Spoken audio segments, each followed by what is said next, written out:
Cara menemukan akar masalah dalam diri. Teman-teman sekalian, ketika kita dihadapkan pada suatu kondisi yang tidak sesuai dengan harapan, pasti menjadi masalah buat kita.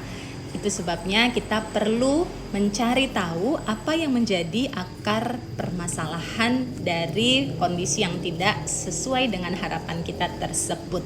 Di sini saya akan sharing tentang teknik 5 why atau 5 mengapa yang bisa kita tanyakan kepada diri kita sendiri sebanyak 5 kali untuk menemukan akar permasalahan yang sesungguhnya ada dalam diri kita. Contohnya, misalnya dalam konteks parenting. Katakanlah permasalahan kita, anak-anak kita tidak menurut pada perkataan kita orang tuanya. Maka untuk menemukan akar masalahnya, kita bisa tanyakan kepada diri kita 5 why. Pertama, mengapa anak saya tidak menurut pada perkataan atau pesan saya? Teman-teman bisa jawab, oh iya, mungkin karena saya menyampaikan pesan tersebut dengan kasar atau dengan bentakan. Tanyakan lagi pertanyaan why kedua.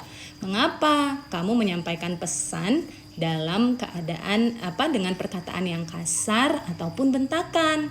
Jawab lagi, iya, karena saya marah atas perbuatan anak saya sehingga saya bentak dan berkata kasar kepadanya.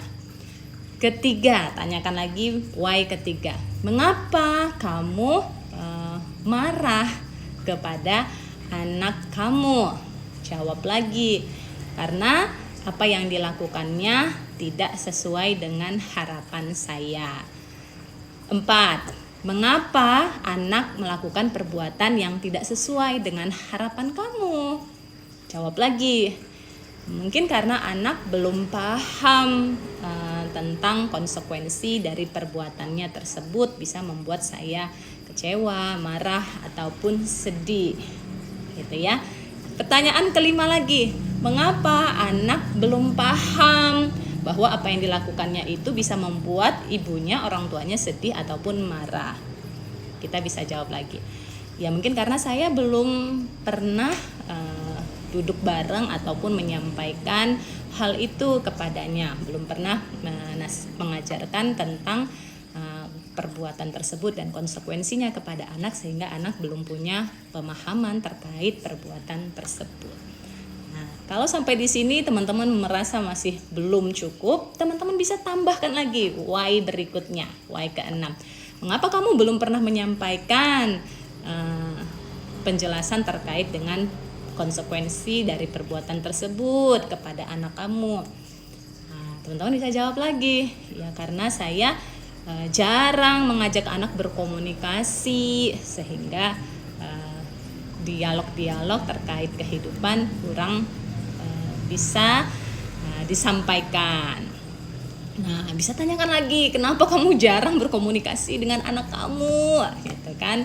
Karena saya kurang meluangkan waktu secara spesifik untuk tiap anak. Nah, tanyakan lagi, mengapa kamu kurang menyempatkan waktu?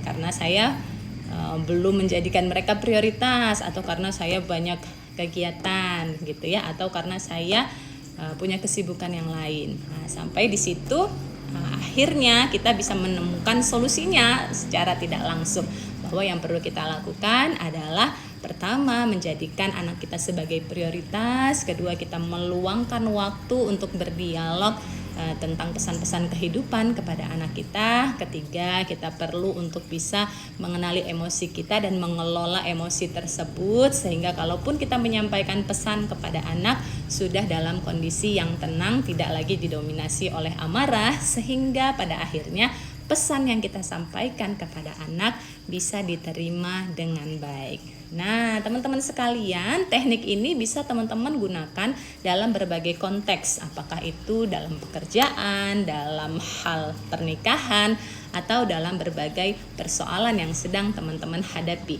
Temukan akar masalahnya dalam diri dengan bertanya sebanyak 5 kali kepada diri kita sendiri untuk menemukan akar masalahnya. Dan insya Allah ketika kita bisa menemukan akar masalah tersebut dari dalam diri kita, maka lebih mudah pula untuk kita menemukan solusi dan tahapan-tahapan langkah yang perlu kita lakukan sehingga keadaan ke depan bisa lebih baik, respon kita bisa lebih tepat, dan insya Allah relasi maupun hubungan kita dengan orang-orang di sekitar bisa semakin harmonis. Semoga bermanfaat.